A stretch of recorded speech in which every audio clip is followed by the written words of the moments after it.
Assalamualaikum warahmatullahi wabarakatuh. Yang terhormat Bapak Suprihantosa Sugiarto, SEIMH. Sebelumnya, perkenalkan saya Anis Rismawati dengan NIM 214040997, Prodi Akuntansi Syariah semester 4. Pada kesempatan kali ini, saya akan menyampaikan materi mengenai jual beli kredit dan juga kartu kredit. Yang akan mencangkup pembahasan, ada 7 pembahasan. Yang pertama itu konsep dasar jual beli kredit, yang kedua hukum jual beli kredit, yang ketiga syarat dan ketentuan jual beli kredit, yang keempat akad dalam jual beli kredit, yang kelima kartu kredit, yang keenam kartu kredit dalam perspektif syariah, dan yang terakhir yaitu kartu kredit syariah atau syariah card. Pembahasan yang pertama yaitu konsep dasar jual beli kredit. Pengertian jual beli kredit. Jual beli kredit adalah suatu pembelian yang dilakukan terhadap suatu barang yang pembayaran harga barang tersebut dilakukan secara berangsur-angsur sesuai dengan tahapan pembayaran yang telah disepakati kedua belah pihak, pembeli dan penjual. Contohnya, seorang ibu rumah tangga membeli alat-alat rumah tangga kepada seseorang pedagang keliling. Biasanya dilakukan atas dasar kepercayaan penuh antara kedua belah pihak, kadang-kadang menggunakan uang muka dan terkadang tidak sama sekali. Biasanya pembayarannya dilakukan dengan angsuran 1 kali dalam seminggu. Pembahasan yang kedua yaitu hukum jual beli kredit. Yang pertama, hukumnya boleh. Menurut jumhur ulama, sistem kredit ini masih masuk dalam lingkup prinsip berkeadilan. Artinya, meskipun dalam sistem jual beli kredit ada tambahan harga, namun sisi pihak tidak menerima uang pembayaran secara kontan dan tidak bisa memutar hasil penjualannya secara langsung, sehingga sebuah kewajaran jika ia menutupi penundaan pembayaran dengan cara menaikkan harga. Kaitannya dengan jual beli kredit atau bertempo, Allah menganjurkan untuk dilakukan pencatatan, akan tetapi ini hanya bersifat bimbingan, bukan sebuah kewajiban. Jual beli kredit ini dikenal dengan istilah memberi hutang. Hukumnya adalah sunnah, bahkan ada yang wajib seperti menghutangi orang yang terlantar atau orang yang sangat membutuhkan. Memang tidak salah lagi bahwa hal ini adalah suatu pekerjaan yang sangat amat besar faedahnya terhadap masyarakat, karena tiap-tiap orang dalam masyarakat berhajat kepada pertolongan. Hal ini sesuai dengan firman Allah yang artinya, dan tolong menolonglah kamu dalam mengerjakan kebajikan dan takwa, dan jangan tolong menolong dalam berbuat dosa dan pelanggaran. Dan bertakwalah kamu kepada Allah, sesungguhnya Allah amat berat siksaannya. Quran Surat Al-Maidah ayat 2.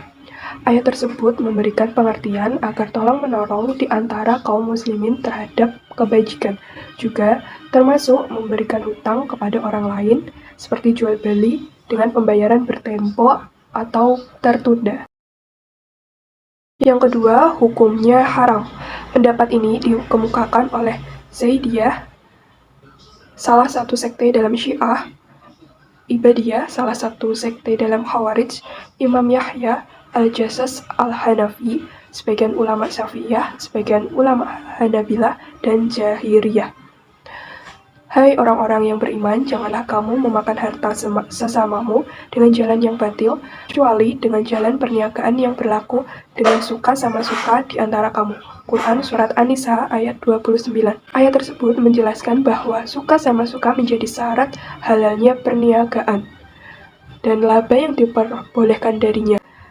Jika tidak demikian, maka perniagaan tersebut diharamkan dan termasuk harta orang lain secara batil.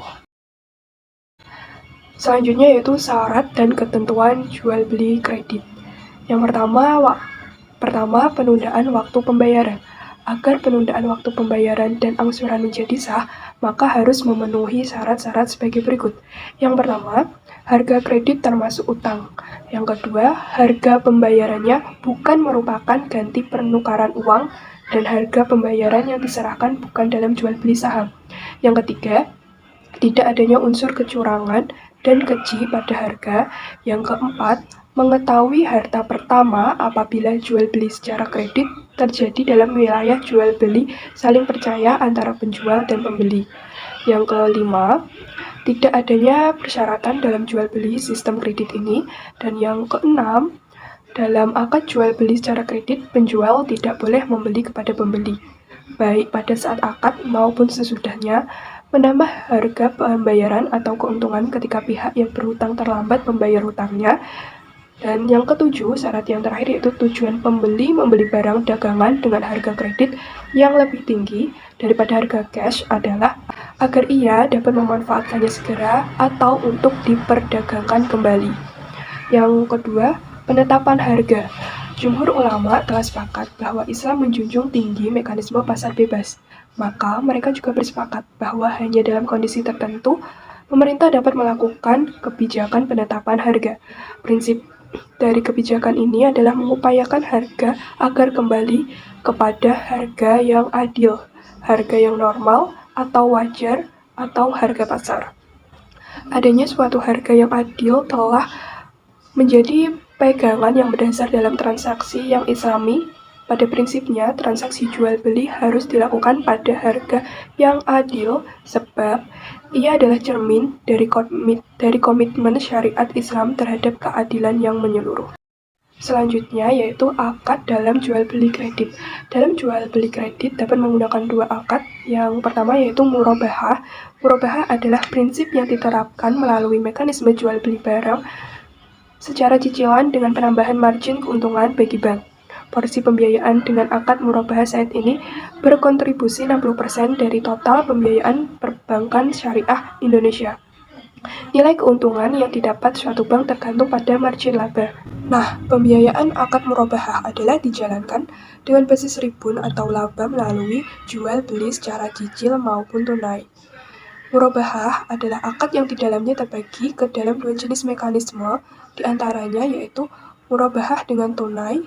Murabahah adalah akad yang dilakukan dengan tunai, artinya ada jual beli barang di dalam bertindak sebagai penjual sedangkan nasabah sebagai pembeli.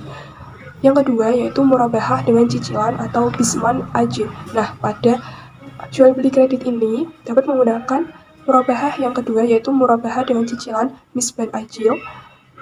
Murabahah adalah akad yang dilakukan dengan cicilan, artinya jual beli barang di mana harga jual dicantumkan dalam akad jual beli. Kegunaan akad murabahah. Murabahah adalah akad yang berguna sebagai pemenuhan pembiayaan yang bersifat konsumtif seperti angsuran rumah, kendaraan, dan lain-lainnya. Akad selanjutnya yang dapat digunakan dalam jual beli kredit yaitu akad ijarah muntahiyah bi'al tamlik. Secara sederhana, tata cara ijarah ini adalah transaksi sewa-menyewa yang memiliki dua akad yaitu perjanjian menyewa dalam periode tertentu dan ketika masa sewa berakhir, objek sewa akan dijual atau dihibahkan kepada penyewa. Praktik tata cara ijarah ini seringkali kita jumpai dalam transaksi jual beli rumah. Dalam praktik tata cara ijarah, uang sewa diwujudkan dalam atau sebagai uang muka atau DP dan cicilan atau angsuran tiap bulannya. Maka mencicil ini biasanya ditetapkan dalam periode tertentu, misalnya selama 10 tahun.